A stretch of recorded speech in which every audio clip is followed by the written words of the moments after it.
By the way, I confirmed with Uber that whatever you're recording on your phone is encrypted, but it goes on your phone's hard disk. It doesn't go to the cloud.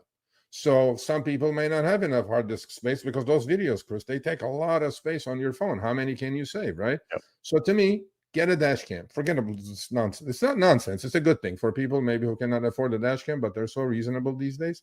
Please go get a dash cam.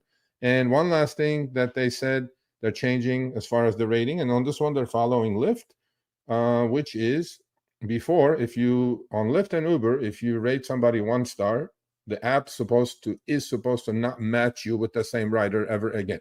Okay, fine. But Lyft also had something good that was going on for I don't know how long.